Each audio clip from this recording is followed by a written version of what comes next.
Panique depuis le début de la semaine, la campagne aérienne des FARDC ce dimanche a été suivie par des frappes chirurgicales ce mardi sur des positions des rebelles M23 soutenus par le Rwanda, à Chianzou par exemple. Du répondant également du côté de la population qui suit l'appel de mobilisation du président de la République. Les jeunes, par exemple, ont fait une déclaration annonçant la formation des mouvements de vigilance. Moïse Katumbi également est sorti de son silence et a donné des pistes de solutions.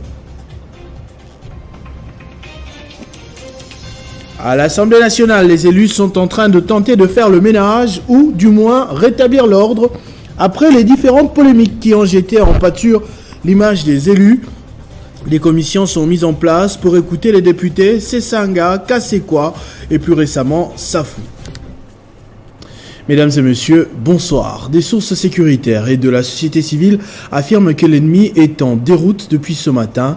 Des frappes, des avions militaires de la RDC présentés dimanche ont ciblé ce mardi des positions des rebelles du M23 soutenus par le Rwanda à Chianzou, Musungati et Runyoni. Une force de frappe qui a sérieusement mis mal à l'aise l'ennemi qui a réagi à travers un communiqué reconnaissant de manière à peine voilée qu'il a été mis en difficulté. À l'heure où les FARDC enregistrent davantage des succès sur terrain, la population également se mobilise et fait bloc derrière les forces armées. Comme le président de la République l'a demandé, la population, la semaine dernière, est en train de se mobiliser. Les jeunes, comme ceux du Conseil national, s'engagent à s'ériger en mouvement de vigilance contre toute tentative de l'ennemi. Ils l'ont fait savoir à travers une déclaration. Jeunesse de la République démocratique du Congo, ayant suivi l'appel de son Excellence Monsieur le Président de la République avec la situation sécuritaire à l'est de ce pays, réitérons notre engagement à accompagner la vision du chef de l'État en protégeant notre cher et beau pays, la République démocratique du Congo. Nous allons constituer des groupes de vigilance qui vont servir de bouclier pour dénoncer l'ennemi partout où il se trouve en République démocratique du Congo. Nous allons aussi nous constituer encore pour créer une chaîne de solidarité afin de collecter les vivres, les non-vivres, l'argent, les sons pour venir en aide à nos forces armées de la République démocratique du Congo.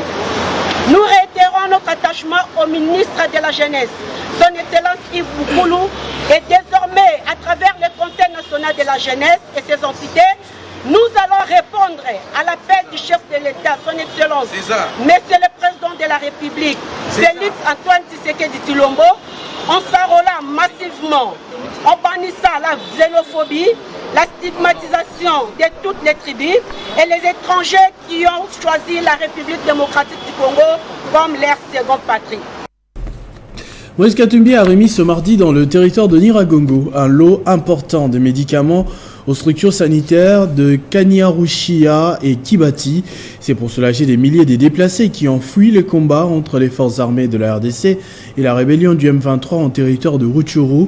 Cette assistance en médicaments arrive alors que plusieurs maladies sont déjà déclarées dans des camps des déplacés. C'est une importante quantité de médicaments que le président du parti politique Ensemble pour la République a amené d'abord au centre de santé de Kanyaruchiya. C'est Patrick Mundeke, son conseiller en charge de la jeunesse, qui a remis cette assistance aux représentants du médecin-chef des zones de santé de Nyiragongo. Une façon pour Moïse Katumbi d'apporter son assistance à ces déplacés de guerre se trouvant dans les territoires de Nyiragongo. Le président Moïse, j'ai la preuve, et tous les Congolais maintenant commencent à avoir la preuve, que probablement c'est le seul homme politique qui aime réellement les Congos. Il a appris qu'il y a une épidémie de choléra qui s'est déclenchée dans les camps de déplacés ici. Le même geste sera réalisé au centre de santé de Kibati, une structure sanitaire construite sur le financement du tout-puissant Mazembe, grâce toujours à Moïse Katumbi. Tout en saluant cette action, Joseph Moukani-Roy, infirmier titulaire du centre de santé de Kibati, précise que plusieurs structures sanitaires du territoire de Nyiragongo étaient dans les besoins en médicaments vu l'arrivée de plusieurs déplacés. Nous remercions Son Excellence Honorable Moïse Katumbi pour l'assistance qu'il n'a jamais cessé à apporter à la population des Kibati. Notons que se déplacer trouvés sur place à Kanyaruchinya vivent toujours dans des conditions difficiles. Ils continuent à demander une assistance pour leur survie, surtout en cette période pluvieuse. Et la mobilisation a été au rendez-vous ce mardi à la gare centrale. La DIPRO a lancé un message clair contre l'agression de la RDC par le Rwanda et par la même occasion, elle a déposé un mémo à l'ambassade des États-Unis d'Amérique avec une copie aux Nations Unies. Et ils ont répondu massivement à l'appel à la mobilisation lancé par le président de la République. L'opposition républicaine, regroupée au sein de la dynamique progressiste DIPRO, a fait les déplacements de la gare centrale. Objectif, condamner le gouvernement américain qui persiste à soutenir le président rwandais dans sa politique d'agression de la partie est de la RDC. Muni d'une banderole, le message est clair, assez avec les massacres à l'est de la RDC. Le mémo est déposé à l'ambassade des États-Unis d'Amérique en RDC. Et nous venons adresser un mémorandum au gouvernement américain, au peuple américain, pour qu'il se désolidarise et nous. Ici et maintenant du Rwanda ainsi que de l'Ouganda, pour que désormais cessent les massacres de l'Est. La copie de ce mémo est ensuite déposée au siège des Nations Unies à Kinshasa et la communauté internationale est prise en témoin. Nous, opposition républicaine, nous prenons l'engagement ces jours, officiellement, de répondre à cet appel solennel qui était lancé par le chef de l'État. Nous avons perdu aujourd'hui plus de 12 millions de Congolais à l'est du pays. Après avoir effectué ce devoir républicain, Constant Mutamba, qui conduit la délégation de la dynamique progressiste, peut faire la restitution de leur mission à une grande partie des militants au niveau de la gare centrale. Une démonstration non seulement de la mobilisation de cette plateforme politique de l'opposition républicaine, mais aussi une belle leçon de patriotisme et de soutien au FRDC qu'a lancé les différents partis membres de la DIPRO, dont la NOJEC, l'ANADEC et la DIREC, pour ne citer que cela. À la suite de la polémique sur le salaire des députés nationaux débattus sur les médias, Jean-Baptiste Kassekwa et Délice Essanga vont passer devant une commission composée d'une quinzaine de leurs collègues pour s'expliquer. Un autre également, député national, faisant face à des soucis ces dernières heures, c'est Daniel Safou, qui dans une vidéo qui fait le tour des réseaux sociaux s'attaque verbalement d'une manière très violente à un voisin. Suite aux propos vexatoires tenus par les députés nationaux Daniel Safou dans une vidéo devenue virale sur la toile, les députés nationaux est allé loin jusqu'à insulter les femmes et à promettre de faire usage des fétiches afin de jeter des mauvais sorts sur une sentinelle qui l'aurait outragé. Au centre des plusieurs polémiques qui se soldent toujours par des injures, des imputations dommageables ou querelles, Daniel Safou fait objet d'une plainte déposée par le ministre des Affaires foncières Molendo Sakombi. Les députés nationaux ont décidé à ce jour de mettre en place une commission spéciale pour auditionner leurs collègues avant de les livrer à la justice à la demande du procureur près la Cour de cassation. Outre la mise en place de cette commission pour motif de meurtre, autres députés qui seront sur la barre des accusés, c'est Délice Essanga et Jean-Baptiste Kassekwa dans l'affaire 21 000 $, comme émolument des députés nationaux. Délice Essanga se dit prêt à apporter la lumière sur ce dossier qui a fait couler encre et salive. Rien ne me fait peur quand il s'agit de la vérité pour la défense de l'égalité, de la justice dans notre pays. Je vais déférer à cette commission, j'apporterai les éléments de preuve. J'espère qu'ils auront le courage de pouvoir en faire rapport à notre peuple qui attend que la vérité lui soit dite, que la transparence soit de mise en ce qui concerne non seulement la rémunération des animateurs des institutions politiques, mais aussi une égalité et une justice. Commission spéciale, selon le président de l'Assemblée nationale Christophe Mbosonkodia, seront composées de 15 personnes et devront auditionner les députés afin d'apporter leurs conclusions à la plénière qui devra trancher, selon différents cas, leurs soumis.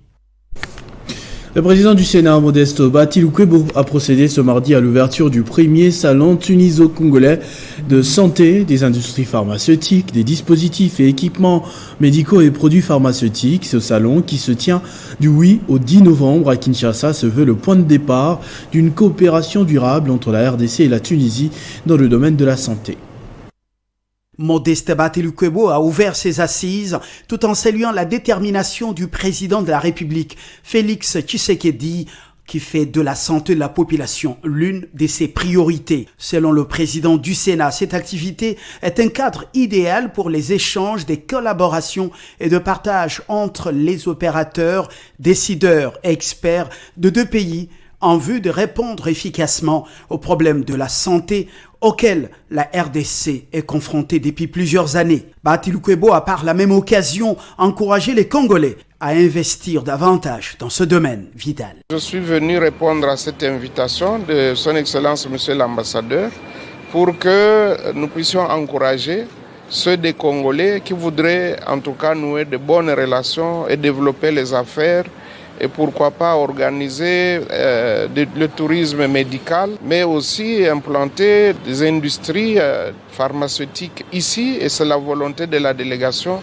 Claudine Doucy, la ministre de l'Emploi, Travail et Prévoyance sociale, a pour sa part recommandé aux participants de proposer une feuille de route pour garantir la continuité des échanges. Finalité, amener les peuples congolais tunisiens à en tirer profit et à contribuer à l'élargissement d'une protection sociale adéquate à tous les Africains. Plusieurs hommes d'affaires tunisiens du secteur de la santé prennent part à ces assises de Kinshasa.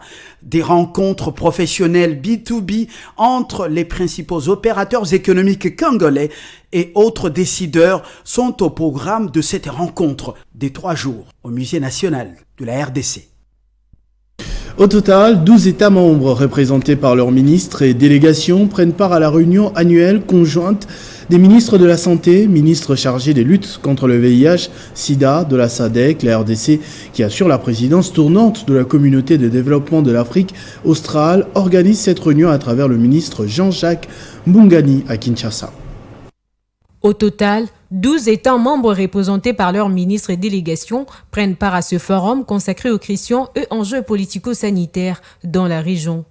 C'est le ministre de la Santé Jean-Jacques Mbungani qui préside l'organisation en collaboration avec son homologue de l'intégration régionale sur la supervision du secrétariat de la SADC. Dans son mot des circonstances, le CG congolais AI à la santé a signifié l'essence de cette réunion dont le but est de faire les points sur la situation sanitaire des pays membres de la SADC afin de trouver des solutions communes. Au cours de la première journée, des experts des États membres de l'organisation ont échangé et partagé le rapport annuel de leurs pays respectifs sur les paludismes, la tuberculose, la nutrition maternelle des adolescents et des enfants en âge moyen ainsi que la mise en œuvre de la stratégie et le droit en matière de sexualité et de procréation de la SADC. Signalant que cette conférence régionale sera sanctionnée par une déclaration finale dans laquelle il y aura une série de décisions avec des recommandations qui vont définir des nouveaux engagements, stratégies et perspectives pour l'intérêt et le bien-être de la population de la région. Le gouverneur de la ville de Kinshasa, Jantini Ngobila, a reçu 3 familles en détresse, 2 d'entre elles victimes des barbaries policières perpétrées sur leurs enfants, respectivement âgés de 13 et 14 ans. La 3e famille, par contre, est victime des empoignades avec couteau du bailleur sur leur fillette de 10 ans suite à une dispute entre adultes. Ces familles conduites auprès du premier citoyen de la ville de Kinshasa, Jantini Ngobila, par le député national Ados Ndombasi, ont reçu un réconfort à la hauteur de leur détresse. À la famille de la première victime, Mbouyi, l'enfant de 13 ans, qui a succombé le jeudi dernier de ses blessures par balle 4 mois après l'incident survenu dans leur quartier dans la commune de Bumbu. Le gouverneur de la ville, Jantini Ngobila, a assisté financièrement la famille pour une prise en charge de la dépouille avant d'annoncer aussi que les obsèques seront organisées par le gouvernement provincial. Pour la deuxième famille, il s'agit de la petite Jussie, âgée de 14 ans, sur qui un policier ivre a tiré alors que la victime rentrait de l'école. Après traitement à la clinique Ngaliema, les résultats à ce jour montrent qu'elle risquerait de perdre l'usage de ses jambes. Et pour sauver la petite Jussie, Jantini Ngobila a instruit son ministre du budget, Amos Mbokoso, de faire diligence pour l'évacuation de la jeune fille à l'étranger, comme l'ont recommandé les médecins. Et concernant la troisième victime, la petite Eliane, de 10 ans, qui a été poignardée par leur bailleur âgé de 49 ans suite à une altercation entre adultes, les parents ont obtenu du gouverneur de la ville de Kinshasa l'assurance du soutien de l'exécutif provincial pour une évacuation médicale dans le tout prochain jour. Je dis merci à l'autorité provinciale, merci pour ce geste au nom de ces 3 familles. Chaque famille aussi a trouvé des justes mots pour remercier l'autorité urbaine. La ville de Kinshasa a vibré lundi 24 octobre dernier au rythme de la 8e édition du Forum économique du réseau d'affaires Makutano. À travers ces assises, les organisateurs ont tenu à booster l'émergence des champions africains. Ce rendez-vous annuel, qui a connu la participation de plus de 500 décideurs et chefs d'entreprise congolais et de la diaspora, s'est clôturé à Mbuji-Mayi 3 jours plus tard avec un invité de marque. Le Forum économique Makutano a vécu à Kinshasa et à Mbuji-Mayi du 24 au 27 et s'est clôturé à Mbuji-Mayi avec comme invité exceptionnel le président de la République, Félix-Antoine Tshisekedi Tshilombo. La 8e édition du Forum Makutano aura eu, entre autres mérites, de mettre en lumière le secteur privé congolais, de faire un diagnostic exhaustif sur les faiblesses du dit secteur, et enfin de dégager des nouveaux paradigmes en vue de sa résilience. Plus de 500 décideurs et chefs d'entreprise congolais et de la diaspora ont également pris part à cette cérémonie organisée sous les thèmes « Infiniment territoire, 145 raisons de parier sur la République démocratique du Congo ». Si vous déconnectez le monde politique du monde des affaires, la volonté politique peut créer tous les champions nationaux dont nos pays ont besoin. On ne peut pas créer de champions sans qu'il y ait une véritable volonté politique. C'est pour ça que les patronats ont le devoir de créer cet environnement, donner les éléments qu'il faut au gouvernement pour mettre en place des mécanismes pour permettre aux champions de se développer. Signalons que ce forum économique du réseau d'affaires Makutano a permis aux organisateurs de booster l'émergence des champions africains. Les amis de marque Equila a procédé le samedi 5 novembre dernier à l'adhésion massive de ses membres au sein de l'AFDCA, formation politique congolaise chère au président du Sénat Modeste Bahati Lukwebo. La ville de Mbandaka, dans l'actuelle province de l'Équateur, est tombée sous le charme de l'Alliance de forces démocratiques du Congo, AFDC en sigle, avec l'adhésion massive de membres de la structure, les amis de marque Equila. Le membre de cette structure de soutien au vice-ministre de Transport est membre du parti cher à l'honorable président du Sénat, Modeste Bahati Lukwebo. Le partisan de cet ASBEL ont au cours de cette journée enregistré plusieurs fiches d'adhésion et décide ainsi d'accompagner la vision du président de la République Félix-Antoine Tshisekedi Tshilombo comme le veut l'autorité morale de cette machine politique congolaise. Le président fédéral de l'AFDC Équateur a salué cette mobilisation. L'adhésion massive, pourquoi? Parce qu'il s'agit d'une structure d'accompagnement de notre parti, que nous appelons les amis de marque Equila, dont l'autorité morale de la dite structure est le vice-ministre national des Transports et voies de communication. Pour manifester leur indéfectible soutien à ce digne fils de l'actuelle province de l'Équateur, l'ASBEL, les amis de marque Equila, venus de tous les coins, ont improvisé une marche de soutien au vice-ministre de Transport. Ici, les grandes artères de la ville de Mbandaka n'ont pas su supporter l'engouement de ces jeunes et vieux qui ont adhéré librement le samedi 5 novembre dernier dans ce parti. Le directeur général adjoint de l'OEBK, Daniel Tovo Boté, s'insurge contre la hausse des salaires des agents. Ces derniers ont organisé un mouvement de grève hier pour contester contre l'attitude de leur directeur général adjoint.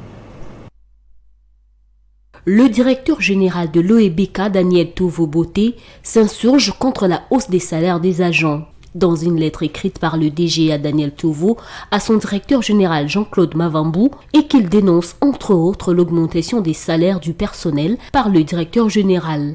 Une dénonciation qui a mis en colère les agents de l'OEBK qui ne comprennent pas pourquoi leur propre DGA doit s'insurger contre l'augmentation de leur salaire. Rappelons que, depuis 2 mois, le DGA qui se proclame membre et cadre de l'UDPS a installé au sein de l'entreprise un très mauvais climat, entretenant ainsi des très mauvais rapports avec son titulaire, Jean-Claude Mavambou, selon certaines sources.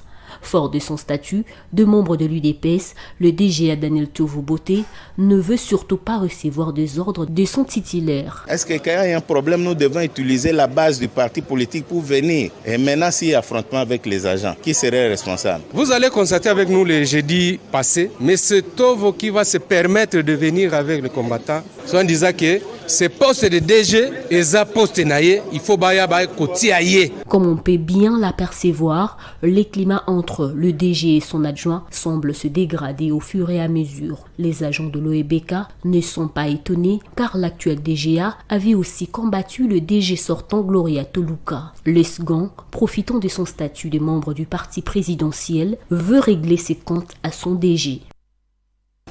Après un moment de silence, le président de la Convention chrétienne démocrate et coordonnateur de la dynamique pour une sortie de crise était face à la presse ce mardi à Kinshasa. Jean-Pierre Lisanga Bonganga a annoncé officiellement sa candidature pour la présidentielle de 2023.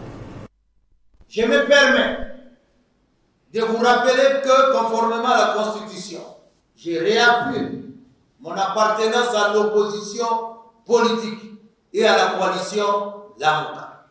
Aujourd'hui, je confirme également de manière solennelle que je suis candidat à l'élection présidentielle qui doit se tenir en décembre 2023 dans le strict respect du délai constitutionnel.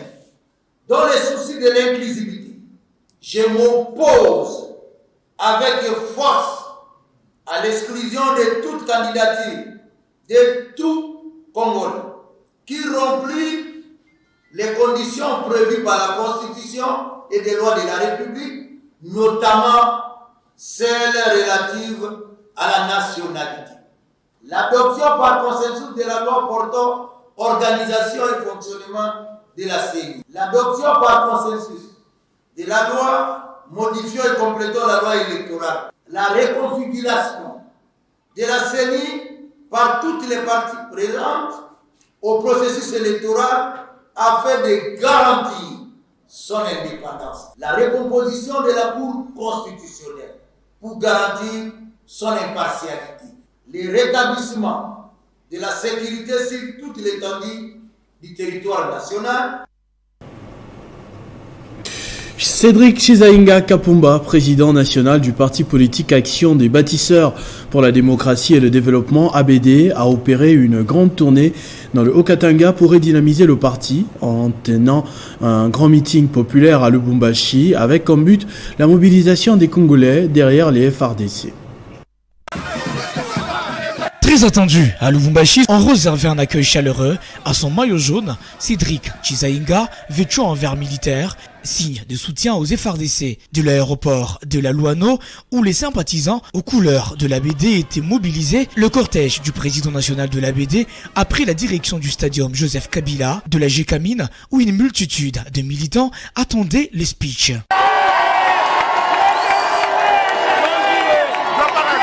Un bon patriote, Cédric Chizainga n'a pas mâché ses mots à condamner l'agression rwandaise. Outre le soutien aux FARDC, il a pu conscientiser les militants de s'enrôler en prévision de 2023. Nous devons conjuguer ensemble et soutenir nos forces armées de la République démocratique du Congo FARDC et nous devons continuer ensemble pour l'intérêt national, la RDC, a envie de poursuivre l'instruction du chef de l'État. Et par ailleurs, nous devons ensemble préparer aux échéances électorales prochaines et à très bientôt, nous aurons nos cartes d'électeurs à vie de passer aux élections crédibles, transparentes et démocratiques. Tout compte fait, l'effervescence enregistrée ce jour à Lubumbashi démontre à suffisance l'ancrage de Cédric Chizainga au sein de la population douchoise. Le député provincial Nazem Nazembe a offert une borne fontaine aux habitants du quartier Penga Penga à Lubumbashi. C'est pour résoudre les problèmes fréquents à l'eau, des dessertes en eau potable auxquels ils sont confrontés. C'est une politique de proximité qui a été appliquée dans les quartiers Penga Penga dans la ville de Lubumbashi. Après plusieurs années passées sans eau potable, les habitants de cette partie de la ville ont renoué ainsi avec la culture des robinets. Des bornes fontaines, des kits modernes ont été installés, capables de desservir plus de 1800 ménages. Œuvre du député national Nazem Nazembe. Le geste que je viens de poser, c'est pas avec mon argent. Et comme c'est vous qui m'avez envoyé au Parlement, donc cet argent, c'est votre argent, c'est votre œuvre. Je vous demande de prendre soin de votre œuvre. La même chose a été faite au quartier Kigoma. Une autre borne fontaine vient ainsi soulager le calvaire de la population qui autrefois était obligée de marcher plusieurs kilomètres à la recherche de cette denrée rare. Un motif de satisfaction pour les bénéficiaires. Nous les remercions pour l'inauguration de cette borne fontaine. Les quartiers Kigoma est très fiers de Nazem Nazembe pour nous avoir donné de l'eau potable. Il s'agit donc du sens de l'humanisme de cet homme d'État et sa conduite dans les soucis de redevabilité de ceux qui l'ont envoyé dans l'Assemblée nationale. Une délégation composée d'officiels congolais et des journalistes prend part à Séoul à une formation proposée par la KOICA, l'agence de coopération internationale coréenne, sur le suivi des médias publics. Durant 14 jours, l'équipe est partie apprendre de l'expérience coréenne sur la démocratie participative.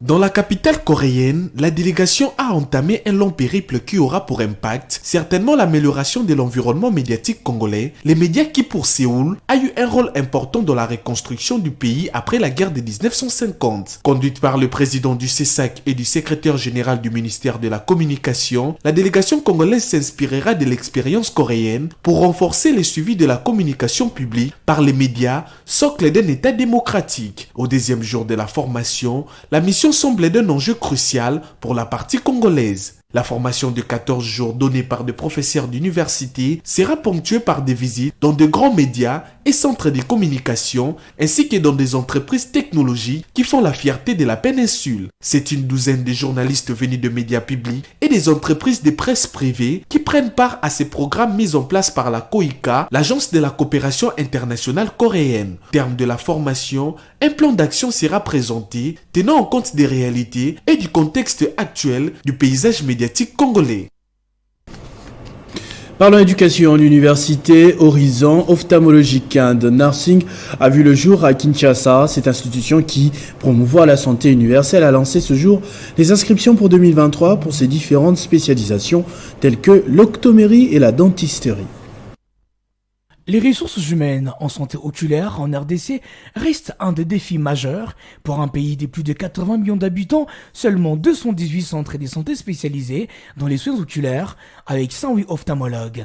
Les manques est bel et bien criant. Pour pallier assez vite, une grande université spécialisée à la matière, Horizon Ophtalmologique and Nursing University, ouvre ses portes à Kinshasa, déjà au mois de janvier 2023. Au-delà de la faculté de l'optométrie, cette université au standard international regorge aussi d'autres filières comme la dentisterie, la pédiatrie, la biologie médicale et bien d'autres. Situé dans la commune de Kintambo, cet établissement d'enseignement universitaire est équipé de matériel qui permettront de mieux concilier la théorie et la pratique. En partenariat avec de grands hôpitaux de la capitale et aussi à l'extérieur du pays, les étudiants de cet alma mater auront l'avantage d'effectuer les stages académiques partout dans le monde. Les enseignements seront dispensés par des enseignements des rénoms venant de partout dans le monde et aussi des salles des labos modernes, question de livrer sur les marchés d'emploi des futurs médecins de qualité et d'une main-d'œuvre locale des qualités qui entrera très certainement dans la vision du chef de l'État dans la couverture de la santé universelle. Les étudiants sont donc appelés à s'y rendre pour les inscriptions massives en vue de recevoir les enseignements de qualité avec le nouveau système LM2. Ce journal est terminé. Je vous en rappelle tout de suite les principaux titres. L'ennemi en panique depuis le début de la semaine, la campagne aérienne des FARDC de dimanche a été suivie par des frappes chirurgicales ce mardi sur des positions des rebelles M23 à Chianzou par exemple. Du répondant également du côté de la population qui suit l'appel de mobilisation du président de la République. Les jeunes par exemple ont fait des déclarations annonçant la formation des mouvements de vigilance. Moïse Katumbi également est sorti du silence et a donné des pistes, des solutions. À l'Assemblée nationale, les élus sont en train de tenter de faire le ménage, ou du moins rétablir l'ordre, après les différentes polémiques qui ont jeté en pâture l'image des élus. Des commissions sont mises en place pour écouter les députés Sessanga, Kasekwa et plus récemment Safou. À tous et à toutes, merci de votre attention soutenue. Restez fidèles au programme de votre chaîne Télé 50. Vivez heureux, vivez 100 ans, mesdames et messieurs.